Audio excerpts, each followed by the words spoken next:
The following may contain offensive language, adult humor, and or content that some viewers may find offensive. The views and opinions expressed by any one speaker does not explicitly or necessarily reflect or represent those of Mark Radulich or W2M Network. Please listen with caution, or don't listen at all. TV party tonight! What? TV party tonight!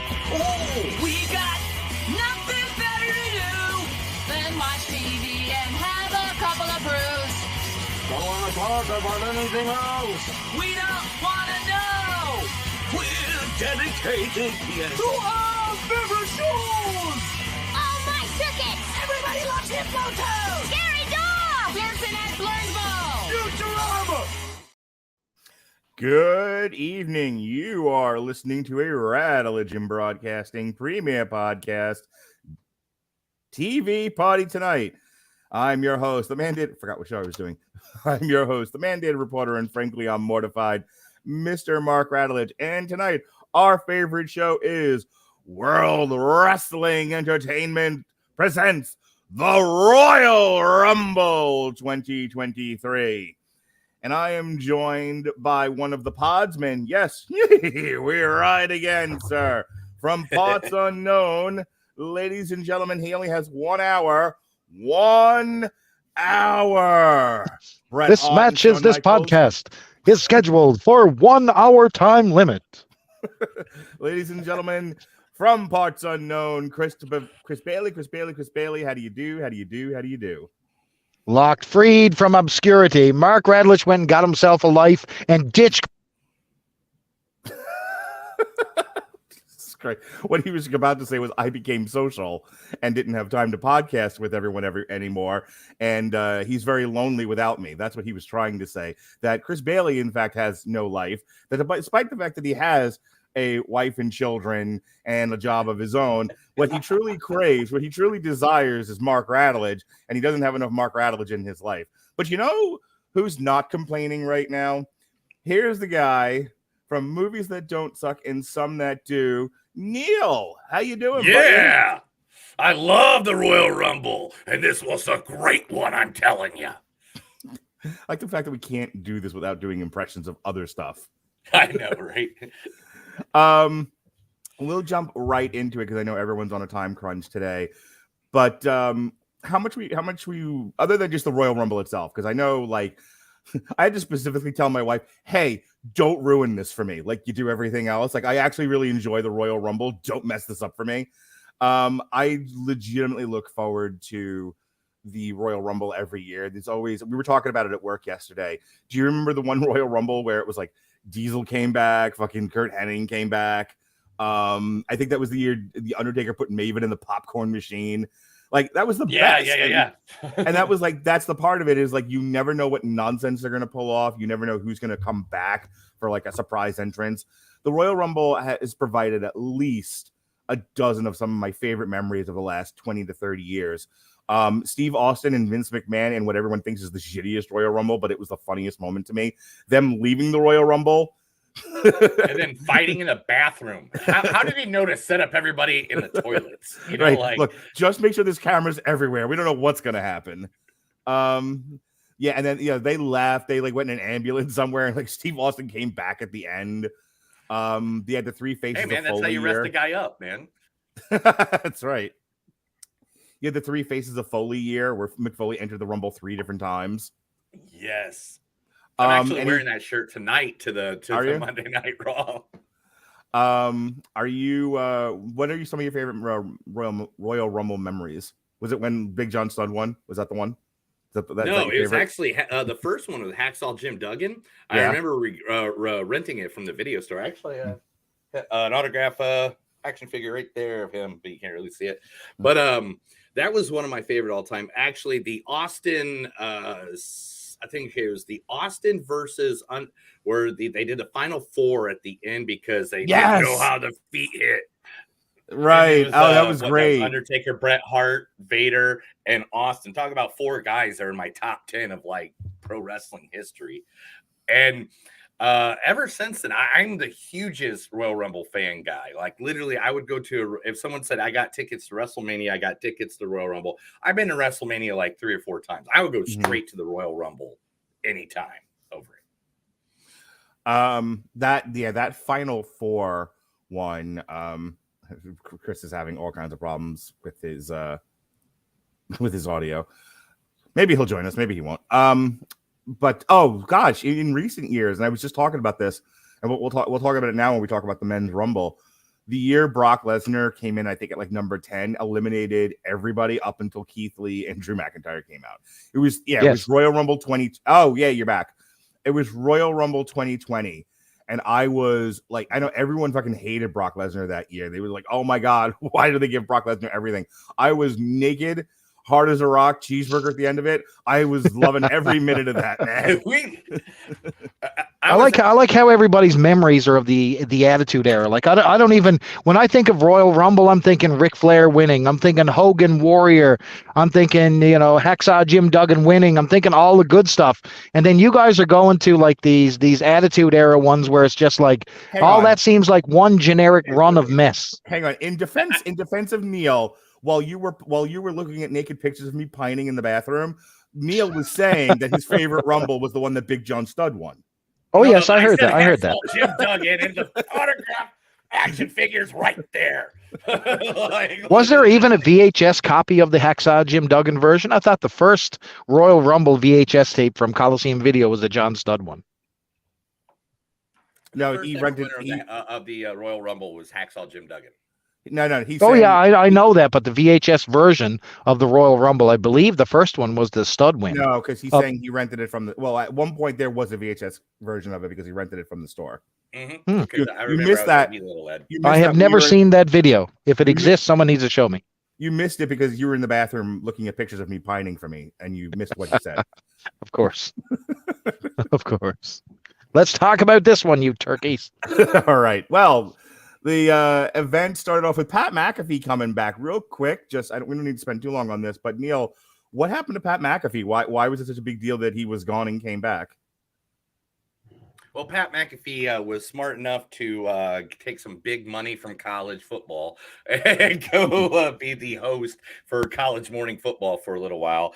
And I cannot tell you how happy I am always to see Mr. Pat McAfee. Being a wrestling fan and an Indianapolis Colts fan, where I actually got to see him play back in the day of when he was a kicker.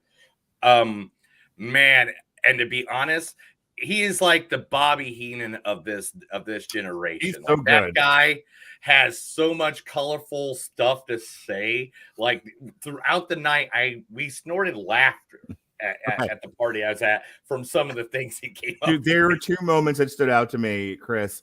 One was him actually, because we're juvenile on this show, and so we like to say instead of Peacock like normal people or Peacock not a real service, as we say on Damn You Hollywood, we call it the cock because sex joke. And then he said it on air, and he said it on air is right. Yes, you can watch it on the cock at Peacock, and I fucking. He is literally the voice of the people. He's the voice of the actual viewer, and I think that's the charm of Pat. You know what I mean? And that's why everybody is so excited to see him. Chicken skewers were like flying out of my mouth. I was, just like drinking a Mountain Dew. Were you drinking Mountain Dew Pitch Black? I don't want to talk about it. Yeah, I was drinking Mountain Dew hard seltzer the whole show. The other thing that he said, and I thought this was hilarious, was somebody was trying to eliminate somebody else, and then another person like interrupted it and stopped the elimination. And he was like, "That's the dumbest thing ever. I hate when people do that. Why are you stopping the elimination? Go help." Yes. And I'm like, yes, Pat, we all hate it. Thank you for speaking for us, sir. You're a gift from God. All right, coming in at number 1 for the Royal Rumble and breaking all the records was the former Walter, now known as Gunther, and number 2 was Sheamus. Gunther got eliminated right at the end by Cody Rhodes, who ended up winning the thing. Sheamus got eliminated at number 21 by Drew McIntyre and Gunther. So Chris Bailey, I have 2 things to say about this Royal Rumble. One, as you can see on my TikTok, I had a big fat crying hissy fit when Brock Lesnar got eliminated. I got up and screamed and scared all the children in my house. Like we have people living with us, and one of them is our friend's daughter, and she's about 10 years old. And I was like, hey, come and watch with us, be part of the family. This is what the family is doing. I know you like to stay by yourself, but we're all going to watch this together. At least watch the Royal Rumbles. She was like, fine. I don't think she's ever coming back because Brock Lesnar came out and I went, yeah, and I'm screaming and yelling. I'm like standing, I'm like throwing shit, and like the beast incarnate. And she was like, oh my God. She thought the domestic violence was happening. And there was an L-size hole in the wall. We never saw her for the rest of the night. To then be eliminated, I got to look at the stats now. Brock Lesnar came in at number 12. He was the 8th person eliminated. He lasted 2 minutes and 28 seconds. And yeah, after eliminating 3 other people, and he was eliminated by Black Lesnar, Bobby Lashley. Needless to say, you really did say that. I don't know if I can be on this podcast anymore. Oh, we've been saying that for years. It's truth. It's truth. That's not a new moniker. Straight facts. And I didn't come up with that. I stole that one from the internet. But yeah, he got eliminated by the almighty Bobby Lashley, and I was ever so pissed. And so now you can see my reaction on TikTok of me just screaming and crying. The other thing was just how much of a badass Walter is. Walter kicked ass in this, and I think the right guy won. I think I wish he hadn't come in at number 20 and number 30. But I guess beat up your guy, dude. Can't beat up your guy when he's the main event. You're not wrong. He's just now coming back from injury, and they were already going to go. Obviously, they were already going to go coast to coast with Rhea Ripley. So I'm not going to complain about it too much. Chris, your thoughts on the men's Royal Rumble? So first of all, you hit it right on the money. Like we talked about earlier, surprises, return appearances, and all that stuff. This one was really, really lean on the return appearances. We had Booker T looking like, I don't know, he looked in shape, but he looked really, really more than a step off, you know what I mean? And it was only for a quick little pop. So on the return aspect, I mean, we had Edge come back and we had a couple things, but in regards to a big legend pop, we really didn't get it. And that's always disappointing because, the internet is speculating like crazy. Who's going to be in the Rumble? Is Punk coming? And we know it's not going to happen, but there was literally almost nothing. And that was a bit of a disappointment. However, Gunther playing into the fact that Cody Rhodes had a pec injury and just slapping that big meaty hand all over that absolutely worked for me. And when his chest was beaten bloody and red, I was like, wow, this is crazy. I think they did a little bit of damage to him, bringing him in at number 30. Like, why not 25? Give him some sort of bragging rights. Right now, it just looks like, hey, he was an opportunist. He threw out a couple of people, and that's it. So, in regards to that, I don't know if that was the right idea to propel your guy to main event status, but whatever. Then we had some interesting spots. So we had Logan Paul and Ricochet. We know that match is coming. I love you. I kill each other. I know what we're going to get. So Logan Paul is going to get the Zack Sabre Jr. treatment. So they're going to redo that match with all those flips and dips and all that type of stuff, Superman poses and backflips and all the crap that we've seen with Ricochet and Zack Sabre Jr. from back in the day. They're just going to rehash that, and Logan Paul is going to be that guy. He's going to be WWE's Zack Sabre Jr., and that's where he's headed, and that's the style of wrestling that we can expect from this guy. Overall, what to think of the Rumble? Overall, I think it was definitely a thumbs up. I'm not going to thumbs down this one. However, lack of returns, and I would say decent action. I would say, if I'm scoring this thing out of 5, I'd probably give it a 4, but it was just, it felt like I was always waiting for something to happen that never came. Put it that way. Yeah, Neil, I definitely felt like it was a good Rumble. It was just also a nondescript Rumble because if I didn't have such a hard on for Brock Lesnar, yes, I don't know if any of this would have been memorable. But what did you think? My thing is literally, it shows it right off the bat. What's the first match of the Royal Rumble is the Royal Rumble. That's weird because this is literally considered the highest of what the pay-per-view is supposed to be. It's always the last thing on is the men's Royal Rumble. And it should be. We should have closed off that show with Cody Rhodes celebrating. Exactly. So that just shows me exactly where this was really held. One, it was one of the most predictable Royal Rumbles ever. Like Absolutely. every single person in my group of people that were watching were all like, they're trying to make up ones. My friend's like, oh, Randy Orton's going to come back. Oh, this guy's like, oh, this guy's Matt Riddle's going to come and win it. I go, dude, guys, we all know you're all making things up. We all know Cody Rhodes is just going to walk right in and win, which is 100% fine because I want Rhodes, the greatest pro wrestler of the last 10 years, to have that WWE championship around his waist. So that's perfectly okay. Can we talk about what comes next? Because skipping ahead, and I don't want to talk about the match total just yet, but Roman Reigns beat Kevin Owens in the main event, and Sami Zayn, in what apparently is the most interesting story being told in wrestling right now. Sami Zayn finally stuck up for his friend and turned on the bloodline. And of course, he got his ass beat for it. Roman Reigns has 2 belts. They have 2.5 months of story to tell before April 1st.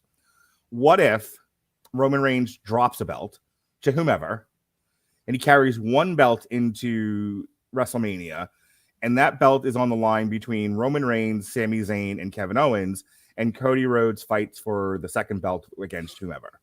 Neil, you're shaking your head. I'm gonna let you go first. No. Okay. Me and the guys, we all talked about this, and I think this is what we got. 2 nights of WrestleMania. We got 2 belts. Let's separate them. Let's get rid of them. Cody Rhodes, night 1. Get your happiness about Cody Rhodes winning that Monday Night Raw. Give him that black title. Next night, SmackDown title, Sami Zayn. Give it to Sami. Go give Roman a good month off so he can just heal up from being beat up for the last 2.5 years. From 2 losses back to back. Ouch. Yeah. And then that's how you reform the bloodline going forward. Either that or what you're going to have to do is it's going to be Kevin Owens and Sami Zayn taking the tag titles because to build that Jey Uso storyline about, I thought you were my family, like more. Why are they Southern all of a sudden?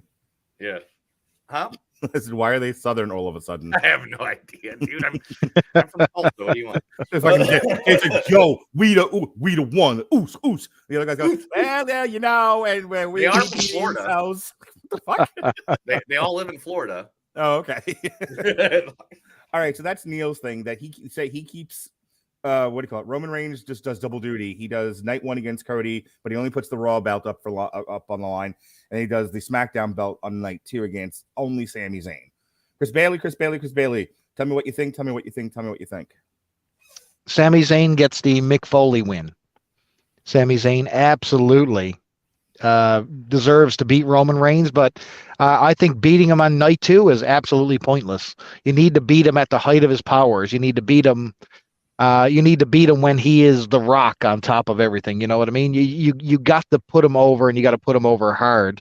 And if you're doing that, having him defeated in night 1 just goes, oh, he's already weakened, and of course Sami wins. No, you need to beat him straight up, fist of fire. You know what I mean?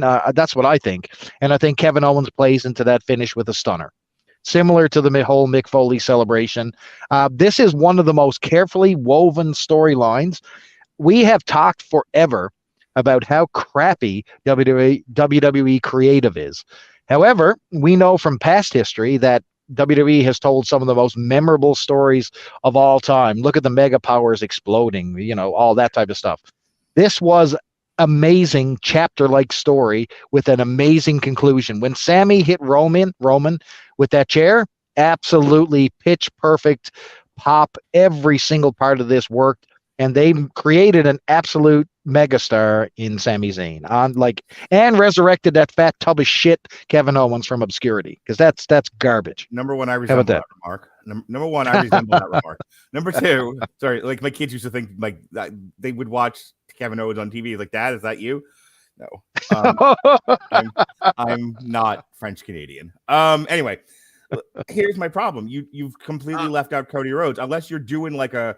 Cody Rhodes wins at Mania. I just think you got to clue out. You got to give Sami that win. Is the next pay-per-view the way out of it? Is a shot out of nowhere on Monday Night Raw the answer? Some hot ticket headed to WrestleMania? I think that's the trick. Wait, so you're saying you're gonna have Sami Zayn beat Roman Reigns, but what, for not a title? How about for the night after Raw? I mean, And clue up and send him back in. The night after Mania, I should say. Has to win the title for anything. Yes, he will win the title. All right. I'm Absolutely. Here's my last pitch. And then we're moving on to the next garbage match. So what if we resurrect the old Kurt Angle, Chris Benoit, Chris Jericho, I believe it was. No, 3-way. Oh, no. the European International. Yes, I like that. 2 out of 3 falls. No. Cody Rhodes stakes his claim, and he's like, I've got. And because here's my pitch, right? Picture it, Sicily, 1938. So Roman Reigns walks into night 2 of WrestleMania. Cody Rhodes has made his claim. He's like, I pointed at the sign. I peed on it. It's mine. So he gets his title shot, but you can't deny Sami Zayn. Sami Zayn is going to dog the bloodline from now until WrestleMania. They have to give it to him. He's going to hold fucking. He's going to do a Stone Cold. He's going to hold fucking what's his name? Adam. What's his name? Come on, help me. Adam Pearce. Adam Pearce, yeah. He's gonna hold Adam Pearce over the edge of a building. Like, give me my title shot, damn it. He's gonna yell like Daniel Bryan. He's gonna occupy SmackDown. They're gonna give it to him. They have to. So they're gonna make it a triple. They're gonna do what they did with Daniel Bryan at WrestleMania 30. They're gonna make it a triple threat. Sami Zayn can't be denied. He's gonna be in there with Cody. He's gonna be in there with Roman Reigns. Watch Sami Zayn beat Cody Rhodes. Pin Cody Rhodes and run off with Roman Reigns' titles, setting up more of a feud. Roman Reigns has to get his shit back, and he's not the one that got beat. You have a whole new story to tell after that. Love it. Why not swerve everybody and actually have him win the damn belt for the bloodline? I like it. I'll do it. I like it too. Awesome. Yeah, let's do that. Sew that up. One thing I do got to add up real quick, but the thing that Chris stated earlier is that, WWE is telling these great long stories now. Well, if you remember back in October, they actually hired Rob Fee, the guy who worked for Marvel and Disney as the director of long-term creative. Is these great storylines that we have going on because of this guy they hired back in October. Kevin Feige or someone related to him? Rob Fee is his name. Okay. He was creative for Marvel and Disney for over 100 episodes of different. Says he's done Ryan Reynolds. Everybody's done Ryan Reynolds, but Will Smith, who hasn't? What are we talking about here? All right. Just real quick. Gunther and Cody are tied for the most eliminations in the Rumble at 5. Drew McIntyre with 4. Sheamus at 3. And a lot of people had 0 eliminations at all. I want to talk about Sheamus. So I literally, if you go through our whole entire catalog of Podsman podcasts, I bury Sheamus at almost every opportunity. They have resurrected that man's career with this whole new gimmick that he's got there. And I'm telling you right now. Yeah, Banger Bros. That's the name. It's the Banger Bros. Yeah. Oh my God. I like that Sheamus is now one of the Bang Brothers. It's great. And I want to see him do more Bang Brothers content. If we get Sheamus doing more Bang Brothers on WWE TV, that would be fantastic. Well, let me tell you something. When his music plays, I don't throw up in my mouth now. That's good. So they've accomplished a miracle. Because I couldn't stand this guy, but right now he's got this, he's the WWE thug. He's the guy who's, he's got his buddies and they're like a collection of brawlers, and they found his niche somehow. And late in his career, they found a way to make him relevant. Has Rich Holland paralyzed anyone or broken his leg recently? Because that's what I want to know. Fucking guys, man. All right, moving on. Next up, at 5 minutes and 5 seconds that I want back, Bray Wyatt defeated the Nike Pump by pinfall in a Mountain Dew Pitch Black match.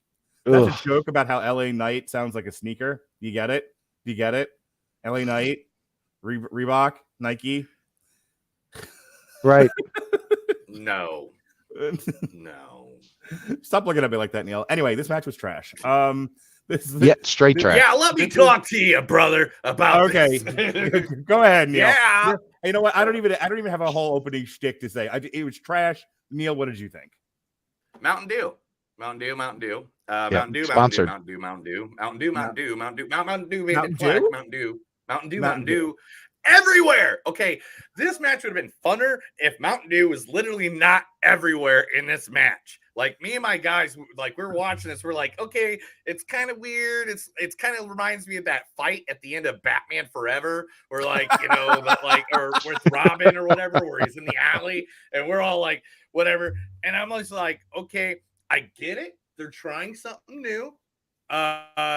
Still Mountain Dew in the middle of the ring, which I don't think they've ever had an advertisement in the center of the ring, if they have in WWE, and don't need it pasted everywhere. Like if they just didn't have those Mountain Dew symbols literally everywhere, this match might have been a little bit cooler looking, but it literally was just a standard match. They did like LA Knight did what, three major bumps, and then some guy did an elbow off the top that didn't even, it was like 3.5 miles away. Like the camera couldn't even do the right angle to make it look like it was anywhere close to what the guy is hitting. But they tried.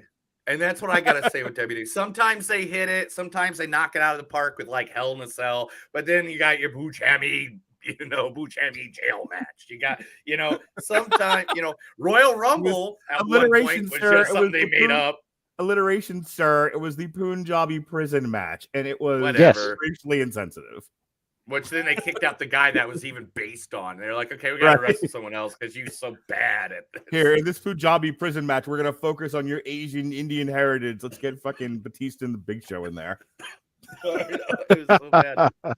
But this is just one of those that failed. They tried. They failed. They'll move on. We'll move on. I wish it had been more like the Mimosa match with Jericho and help me, this guy, Orange Cassidy. Thank you. It's been so long, I can't remember anyone's name anymore. Yeah, the Jericho Orange Cassidy match where they just had 2 giant tubs of mimosas on either side of the ring. I love that match. Like if you want to do like just fill 2 tubs with Mountain Dew Pitch Black, and the first dope that falls into it, you lose. That's all you needed here. Oh, it was. I mean, they set up the next thing, I guess. Whatever. Sure. Here I'm going to tell you, and Chris knows this to be true. If I say this to Chris is going to be like, you know what, Radulich, you're right, and I'm staring at your picture of you naked right now. That's what he's going to say to me. Chris Bailey, because the Royal Rumble is always the thing. No one watches the Royal Rumble to watch anything else on that show, except for the Royal Rumble and maybe the main event. Correct. And so there's always a really short trash match on there. Like this is almost par for the course with the Royal Rumble. Is they got to fill time, but they don't want to take away from the big stuff, and so they just throw hot garbage on there. This is it's Haku and Harley Race in '88. It's pointless. Chris Bailey, did you watch wrestling in the '80s? I did. Who didn't? I feel like but let me tell you, let me talk to you. LA Knight, will you please push this guy correctly? Jesus, he has everything that the WWE loves. He's got the proper steroid build. The guy can talk on the mic. He's got a personality. When he's portrayed properly, the fans are into him. You bury him with this convoluted Uncle Howdy bullshit. The whole Bray Wyatt thing is a train going completely off the rails. He managed to get the pops first when he came back. Those fade from week to week to week. They're almost at a point where they're at fan apathy. They've got Alexa Bliss tied into it, which ruined another match. So we wasted 2 full matches, one based on a fucking Mountain Dew bottle. The other one, they wrecked with their trying to resurrect a storyline that they had to abandon, and they decide to bring it back just for continuity's sake or to wrap it up, and none of it is working. None of it is working. Like they want him as the next generation of Undertaker. That song is not impactful. That entrance is just about out of gas already. I'm telling you, man, this gimmick and this character is in trouble. I don't care. You can douse them in glow in the dark paint all you want. It's still a turd, man. It's still brown to me. Crap. For time's sake, we're gonna move on here. Bianca Belair, speaking of Alexa Bliss, defeated Alexa Bliss for the WWE Raw Women's title in 7 minutes and 35 seconds. I was talking to my kids about this. They were like, "Are you a fan?" Again, We had my kids who've watched wrestling with me, but we haven't watched wrestling in months, probably not since Survivor Series. And then we had 2 new kids that I was introducing to wrestling, and they were all asking me, like, so what do you think of Bianca Belair? They were asking me who I thought of everybody. But there was a whole conversation about Bianca Belair, and I was like, when she was in NXT and she first came out, I wasn't impressed. Like, as much as I tend to infantilize certain characters and certain people, Bianca Belair never did anything for me. But she won me over based on her natural strength. She has John Cena strength, because John Cena isn't like, he's muscular, obviously. No one's taking that away from him. But John Cena never looked like a Braun Strowman or a Brock Lesnar or even like a Drew McIntyre, where you were just a giant mountain of a man with huge muscles. John Cena always looked at a good musculature for his body frame. However, that guy is like the strongest man I've ever seen. He was picking up guys like the Big Show. I think like he hoisted Umaga, who was not exactly thin, over him. John Cena always had these great, unfathomable feats of strength. Yes. And so does Bianca Belair. Everything I just said about John Cena, you could say about Bianca Belair. Deceptively stronger than she looks. She has got natural strength, and she's able to do things in the ring that the other women can't do. The other thing I really like about Bianca Belair, her character, her everything else doesn't really do it for me, but she's not Nia Jax, who hurts everyone she ever works with. She's not she's not some I of was these there other, for the Becky one. she's not some of these other klutzes that they trip over their 2 left feet. Shotzi Blackheart. So she's the best stuff with Shotzi ends when she gets out of the tank.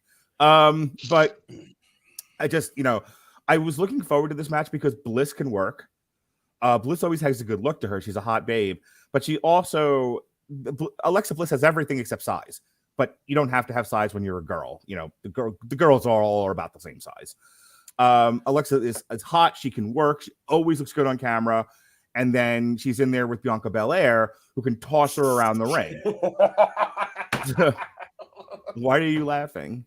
She looks good on camera. Did you watch the match that I watched? Like, she's still hot. Dude, she's like Bianca Belair was giving her signs that her spot was coming next, and she forgot it twice in this match. Whoa. I said she looked good on camera, and Bianca can throw her anywhere she wants. I didn't say shit about the match. It was a train wreck. Well, hang on. Train wreck. Let me say all the worst women's match I've ever seen. Compliment sandwich. Okay, and all right, hang on. No compliments. You guys Bianca carried Alexa Bliss this whole match. Alexa did not care to be there. She was not in the mood to wrestle that day. Like, you can literally, there's one thing you see like in the bottom where like Alexa was supposed to do something when they're in the corner, and you can see Bianca giving her the double tap on the thigh going, hey, here's a spot, here's a thing. I never said the match was Bret Hart versus Shawn Michaels. I just said no. And Bianca Belair is strong. This wasn't Jim Powers versus Boris Zukov. Chris Bailey, did you watch wrestling in the 80s? Hey, did you really? Bonesaw Jack says, do you guys have any idea how difficult it is to watch the Rumble and listen to your review at the same time? I'd like to think we're making it better. Yes, we are. Enhancement. By the way, Chris, I know how you're in the bathroom looking at naked pictures of me pining for me, but I do miss our alternative commentaries. Yes, we shall retrieve those. If you could put down the ladies for 5 minutes, we shall do one.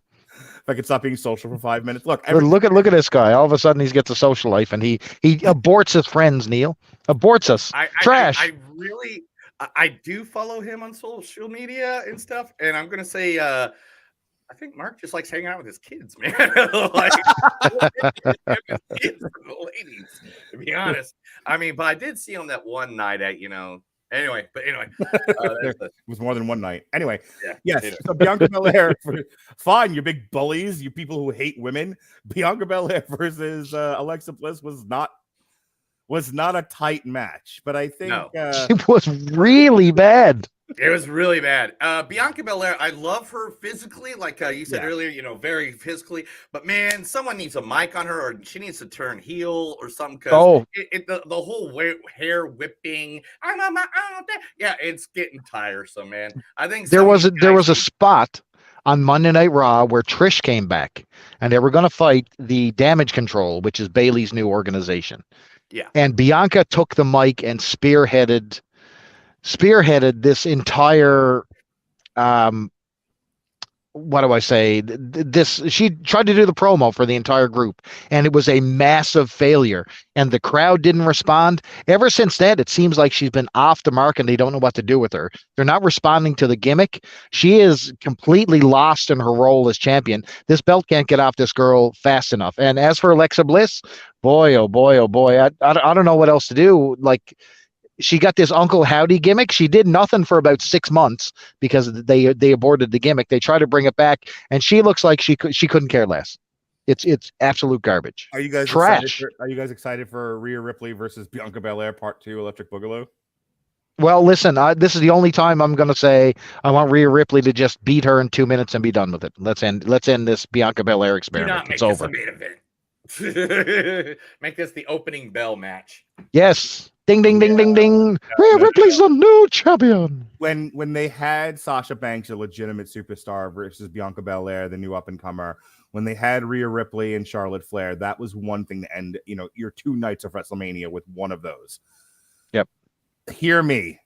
No. Hear me, WWE.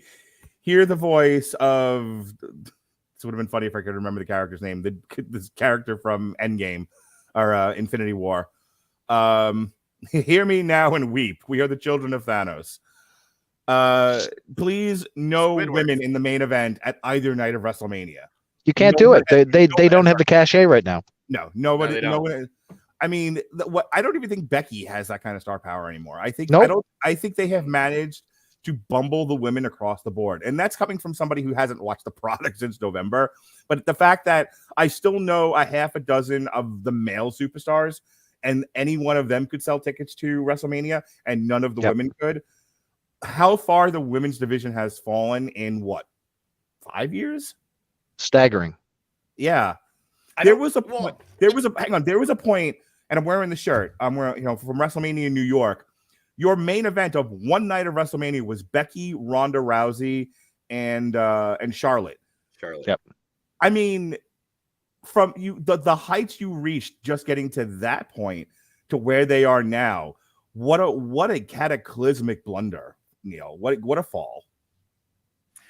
What I was going to say is that I think it's literally because Stephanie McMahon ain't around anymore, because she was like the biggest fighter for the women's division. Mm-hmm. I mean, back when she did the Evolution pay-per-view, it looked like there's this ball going, and Stephanie left creative, and then she came back for a minute, and the whole Vince McMahon banging the intern thing happened, and it just like literally it just got all the wind out of it. I think Triple H now has created a good women's division. Literally, while we're watching the Women's Royal Rumble, we're going through it and we're just like, dude, these are all great workers, but nobody's really over right now except for Mommy. And Mommy was over, and we love Mommy. So let's, that's why Mommy's going to win this.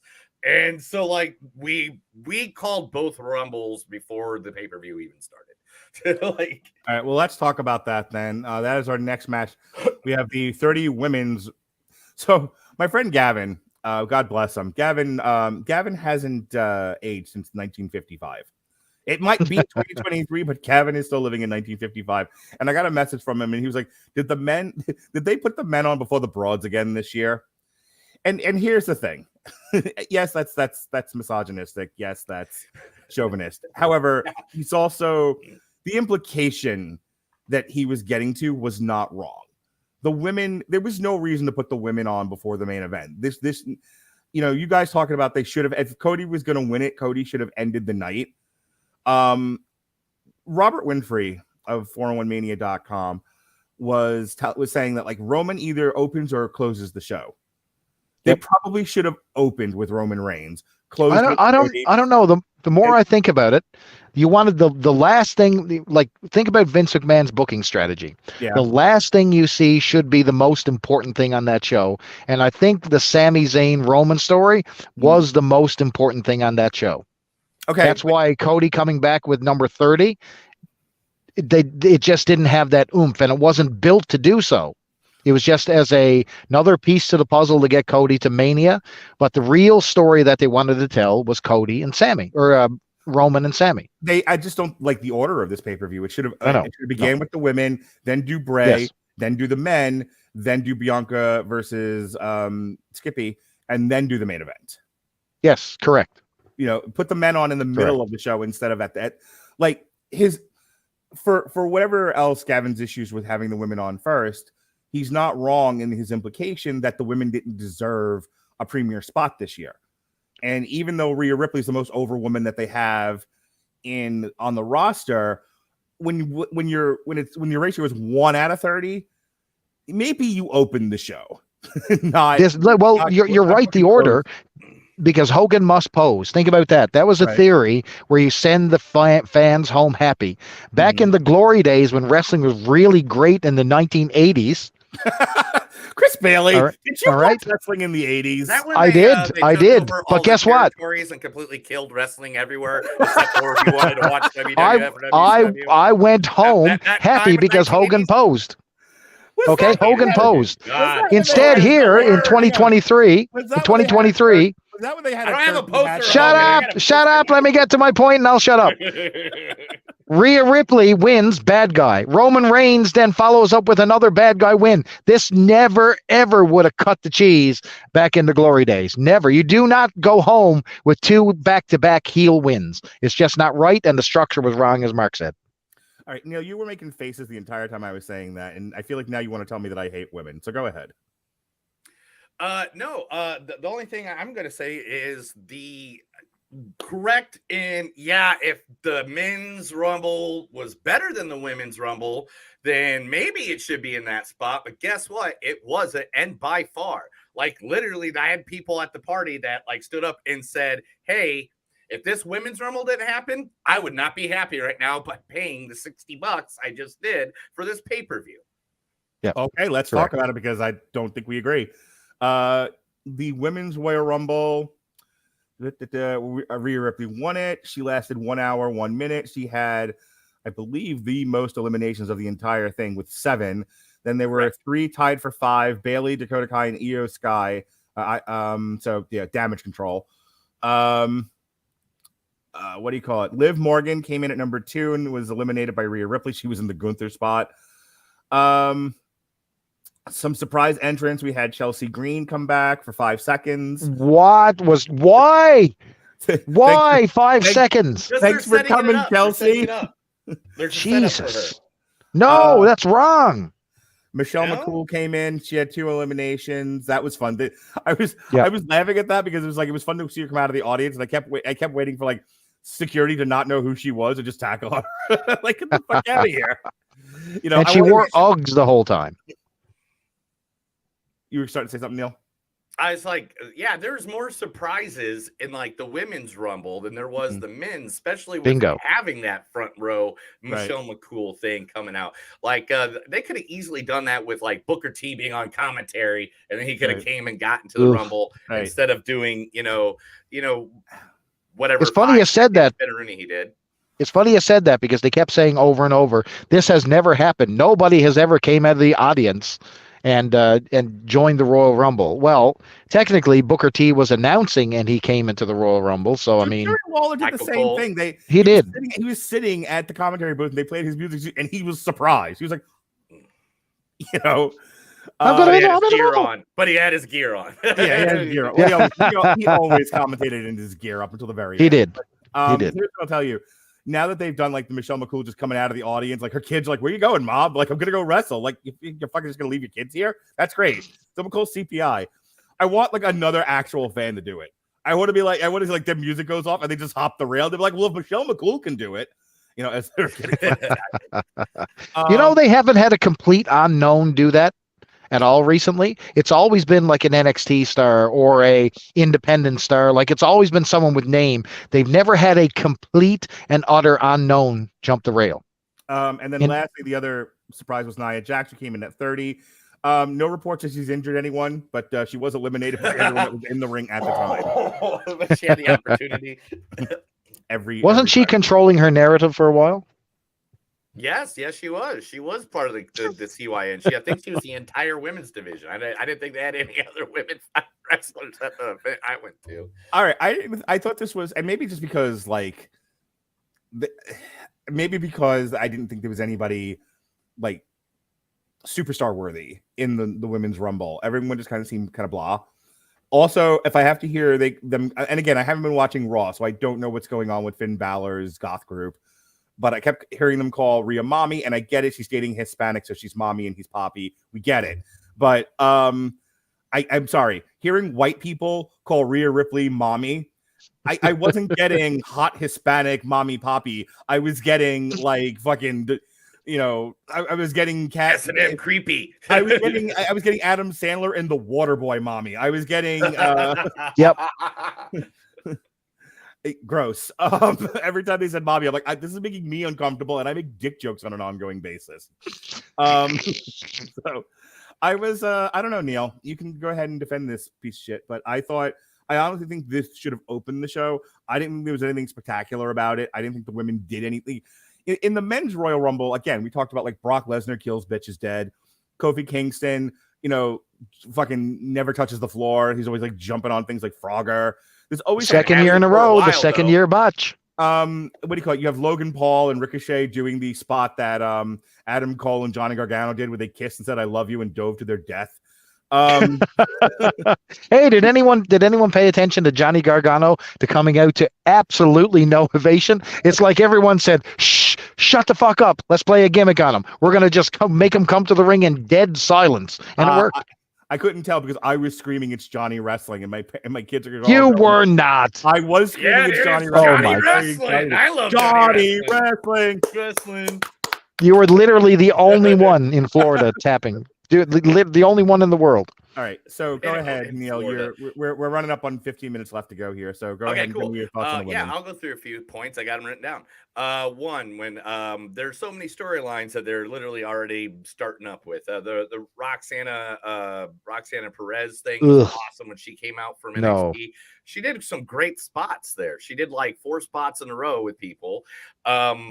One, the Chelsea Green return with the enormous pop, and then they kill it right away. I love when they do stuff like that. I think that's Royal Rumble to the T. Yeah. And then the Michelle McCool, like you stated already, was a huge pop. Like they had more huge pops during the Women's Rumble than they had the entire Men's Rumble. There's never any time that, besides like when Brock Lesnar came out, that anybody, or Edge. I think Edge was the hottest pop in the freaking Royal Rumble for the men's. I mean, even when people realized that Doudrop was now Piper Niven, they're like, yes, we're happy they finally changed the crappy name that Vince gave you because Vince sucks at booking names. He's like, your name's going to be Bruno the Killer. Stone Cold. Anyway, so I really like this because not only that, you had Asuka that returned with her, old gimmick, her new, I mean, she got a massive pop, man, a massive pop. Yeah. And literally, I liked it when it got to the end and it was Liv Morgan, Rhea Ripley, Nikki Cross, and Asuka, because these are 4 women. That is your next level of people that are going to be your top women to go against for the next couple of years. It literally is. So I thought they did it really well. I thought this one was actually 10 times better than the men's one. I mean, the men's, I'd give it like a C-. This, I'd give like a B or a B-. All right, Chris Bailey, tell me about the women's. I agree. Probably one of the highlights of the show. They had the right winner. They have a big problem with costuming with women. I don't know if you pointed this out. Everybody has these like neon greens and splash of silver and oranges. And there was one point where they had everybody in there and everybody looked the same. They all wear the same style ring gear. And it looks like a mess of convoluted, just generic women, and it's really, really off-putting. So when an Asuka comes in with like a crazy look, it really stands out. When Rhea Ripley comes in, it really stands out. You had Nia Jax return, handled extremely proper. She had the Andre spot where everybody teams up and dumps her over the ropes. Proper thing. It's the proper use of her character right now. The Chelsea Green thing, I cannot defend that. You don't bring back a hot character and just create a shit show. You got to make an impression, have her come out at the end, do some. I don't care what you got to do. That was absolutely the wrong thing. Roxy, I just don't get it. Roxana Perez, there's nothing there. She does a couple of those Ricky Morton head twists, we'll say, like the Hurricane Rana spinning type moves. I just don't get it. I don't see anything. She's too small in stature. I get it. She's Booker T's student. Doesn't work for me, bro. What else was in this thing? What else? What else? Give me another moment to spin off of. What else was there? I wanted to take Becky Lynch. Yeah, I want to say Damage Control. Damage Control was probably the highlight of this thing. Like, they worked as a unit. They were dumping everybody. Yes. Like that was classic wrestling right there. Where when you have an entire stable in there, and the finish, man, the finish was perfect. Mm-hmm. Like it kept me guessing.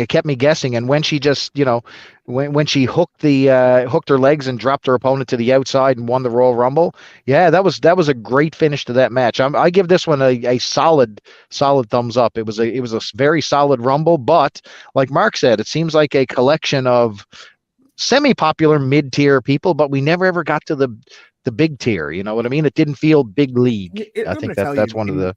Here's what I'm gonna tell you. In the early Attitude Era. In the early 2000s, during like the big resets with wrestling, there were some Rumbles where nobody was over. Like you had your Bret Harts or your Steve Austins or whatever, your John Cenas, but there were definitely years where nobody else in that roster was over, and everyone, and then there were no surprises, and everyone complained about the Rumbles. So I think Neil and I think others who like, oh, this Rumble was great. I think you're artificially inflating your opinion of this particular Rumble, because in any other year, this Rumble full of nondescript, mid-tier, unpopular wrestlers would not have got. I think the reaction to the Women's Rumble is people just want to see anything different, and there's such a frustration with wrestling. They're like, this is all fine, but it isn't. In any other year, that Women's Rumble would have been deemed as sucky. For all the reasons I just stated, for all the reasons that there was problems with previous Rumbles where there's not a single over person in this thing except the person who's going to win it.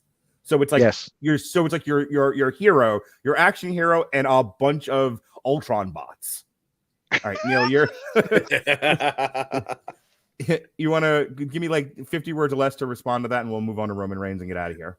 Me, I'm a worker guy. I love workers. I was a fan of Rowdy Piper, not that piece of Venice Beach crap Hulk Hogan. I like workers, and every girl in this was a worker, and that's why I like it, because they had good spots, they were solid, and I knew, hey, someone's not getting injured tonight. So they until Nia Jax came out, then I was like, they're all gonna get broken. But I liked it because I thought it was a workers Royal Rumble. All right. Roman Reigns defeated again for like the second year in a row, Kevin Owens in the main event for the Undisputed Universal Championship in 19 minutes and 15 seconds. It's the only match on here that wasn't a Rumble. That was more than 10 minutes. But nobody cares. Nobody fucking cared about this match. Nobody cares about what happened in the match. All anyone cares about is what happened at the end. They have him cuffed. They're working him over. They're super kicking him for an hour and a half. And then Roman Reigns is going to clock him with the chair. Sami Zayn says, no, boss. No, boss. Mercy, boss. And Roman Reigns is like, who are you? You're not even supposed to be here today. And he's standing over Kevin Owens, and Sami Zayn's behind him because, of course, he is. And just like when Seth Rollins hit Roman Reigns in the back with the chair when they were all part of the Shield, Sami Zayn hit Roman Reigns. And I'll tell you, I'm not like the world's biggest fan of Roman Reigns. I think, I think if he looks like me and doesn't look like him, but with the same ability, he never gets the push that he does. Like that's a lot of charisma. That's a lot of look getting him favorable. A lot of relatives. Yeah, and a lot of relatives. However, he is what he is. But credit where credit's due, and I'm always fair, Neil. I'm always fair. That sell where it was like it less hurt than it was he was just surprised.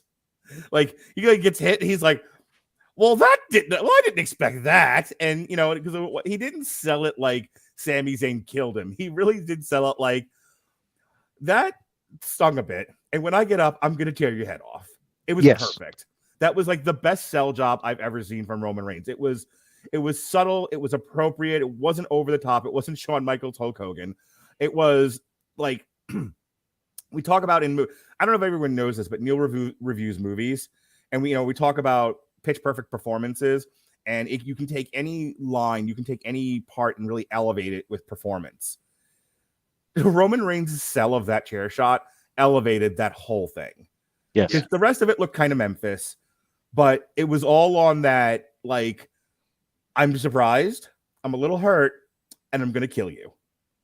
All in one shot. It was perfect. Bravo, Roman Reigns. Chris Bailey, take me home, baby doll. Yeah, absolutely pitch perfect execution of a storyline. Kevin Owens was just a cog in the wheel. Nobody really cared about that match, and nobody expected Kevin Owens to go over. I think the chapter telling of this entire storyline was probably the best thing the WWE has done literally in a decade. I think the execution storyline, the right guy as well. I mean, just the underdog you want to root for, the funny everyman and Sami Zayn. I think you found your next Mick Foley right there, and a star has actually been hatched and born, I think, with Sami Zayn, and I think he's going to elevate Kevin Owens along the way. So I think we truly have something special to look forward to, and I've got nothing bad to say about this whatsoever. Absolutely pitch perfect execution. I don't know who Bonesaw Jack is. He's my new favorite guy. This is Mark Radulich, head of the dinner table. You ain't kidding. What an asshole! Only my stable is not the bloodline; it's the polycule. He ain't joking, folks. Nope. All right, Neil, take me home, baby doll. Oh man, 100%. I have to agree. This is like the end of a storyline that they've been telling for months. Sami Zayn always, even the announcers, the ultimate underdog. Literally, he is the guy to go with because he's so charismatic. Even in El Generico days, when he had the luchador mask on, this is like when Macho Man, beats Hogan because he's flirting with Miss Elizabeth too much. You got lust in your eyes, Hulk Hogan. Exactly. This is back in the glory days. And the reaction of Roman Reigns was like when Triple H found out that Cactus Jack was returning at Madison Square Garden. Like, this was like the ultimate sell. If Roman did not sell this correctly, this would all be worth nothing. But because he did it correctly, Kevin Owens now back with his best friend. They're going to get those tag titles, or they're getting a title. Someone's getting a title out of this. And Kevin Owens and now Sami Zayn together again. Two of the best guys have done it together for decades. So, let them go for it, especially coming up to WrestleMania. All right. Well, that is our review of WrestleMania 2023. Overall, 2 decent Rumbles, 2 garbage matches, and one main event that was really a gimmick and not so much a match. But I tell you, the Royal Rumble is always like chapter 1 of the road to WrestleMania. And I think if you look at it in terms of opening chapters, this was a good one. This was solid. Yes. If you come out of the Royal Rumble and you don't care what's going to happen at WrestleMania, they failed. On a pass fail basis, dude, I had everybody in my house pointing at the fucking sign. Every time we're like, why are we pointing? Shut up and point. It's what we do. Welcome to the culture. If you come out of the Royal Rumble and you're excited for WrestleMania, you're excited to see where this is going, then the Royal Rumble passes. If you don't, it fails. Chris, any last words? Otherwise, you can do your plugs. No, solid show. I'm going to give the overall collective show a thumbs up.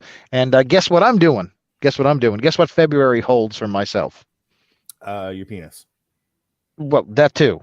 But I will be in sunny Florida, the home of Mark Radulich. What do you think of that? Okay. Right at the end of the month, I'll be dialing my good buddy up for live and in Technicolor. We can podcast live in each other's face. Oh, I was going to say, are you going to his house and he doesn't know that you're going to his house? Mark may come home and I'll be there ready. I do enjoy it when people are ready for me when I come home. Be in the ready position, Chris. Be in the ready position. Make sure you have your Mountain Yes. Dew Pitch Black. Hey, are you ever going to do another superhero satellite or any podcasting? Just what happened to your ElfQuest podcast? Are you ever going to do that again? Oh boy, that's a podcast in itself. We should schedule one. Yes, yes. We should schedule one, and we'll tell the entire tale of the of Quester days and how another episode will never come to pass. What do you think? I think that's an episode in itself. I think I owe you a Red State review, don't I? You do. Yes, sir. I am definitely going to get back to some podcasting. I've got some work on to go with Billy D over on the Monsters and Magazines. We got a little regular gig going on. We're getting back together again now for 2 back-to-back episodes. So I'm looking forward to that. All right. Thank you for coming on, Chris. I know you had to go back from parts unknown to wherever you came from. So yes, sir. You are dismissed, but I love you, man. I'm glad we got a chance to do this. We have to do another. Right. I don't know when we're gonna do. I don't know when I'm not gonna be social. But we have to do a commentary soon because it hurts my heart that we haven't done one in a while. You can be social with me. I can enter the polycule for one day. You want to be a part of my polycule? You can be part of the polycule. Take care, everybody. Bye, Chris. Okay, Neil, tell us about the movies that suck and some that don't. Movies don't suck and some do. We go live every Thursday, usually at 6:30, unless something makes it that we can't because work and stuff. But usually we're live every Thursday, right on our Movies Don't Suck. You can find us at moviesdon'tsuck.net, or you can go to YouTube and just go MTDS Podcast. This week we're going to be reviewing Infinity Pool and Triangle of Sadness, and we of course have over 250 episodes across all of Spotify, Apple Podcasts. Just look MTDS Podcast or Movies That Don't Suck and Some That Do. All right, but if you don't want to do that, you can check out the audio version of their podcast right here on the W2M network. We have it on our YouTube. We have it on any one of our podcast audio feeds. The most recent episode went up today, which was Tar and Plane. I have to watch all. I have of the 10 Best Picture nominees for an Oscar. We reviewed 5 and I saw 6. So I have 4 to go. So it's Tar, the Banshees of Ed Sheeran. Oh God, what were the other 2? The Women Talking, and then the other third Hoity movie. I still gotta watch, but I got the rest of them down. Women Talking is the one we haven't seen yet, but Tar, I mean, that was one of them I reviewed that I was just like, hey, Kate Blanchett was in it. Yep, you picked a good one. It was so funny because my wife and I were supposed to go do a distillery tour last Thursday for our weekly date night. And always date your spouses, people. Always date your spouses. And she was too tired and too cold. She didn't want to do the distillery tour, so we put it off 2 weeks. But she was like, I want to go do something. Like, let's just go to a movie. And I'm like, well, I don't want to go see something I've already seen, and you don't like any of the movies I like anyway. So here's your options. And I gave her 2. Always give your wife options, Neil. Always give them options. Take that mental load off of them. Take the mental load from them. Mm-hmm. Give them options. Don't just ask them what it is that they want to do because they can't tell you, and they have, and then the beach ball appears on their forehead, and then you get stuck. So give your women options. You're giving me good advice. I mean, how many times have you been divorced? At least one. So I said we need to go see House Party or Women Talking, and she was like, "Hi, I'm Melissa. Have we met?" Yeah, we went to go see House Party. House Party. How was that? Was that any good? I mean, it was funnier than it had any right to be. I went into it like this is gonna suck, but I laughed. I mean, like, it's not good, but I laughed despite myself.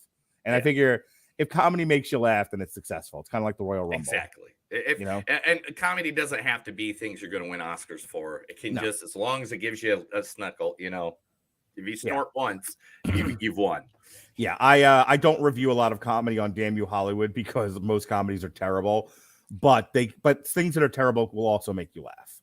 Right. And with that said, speaking of terrible, but it makes you laugh, tonight we will be reviewing The Pale Blue Eye from Netflix. We're finding, Neil and his buddy already got around to it. We're going to do our take on it tonight.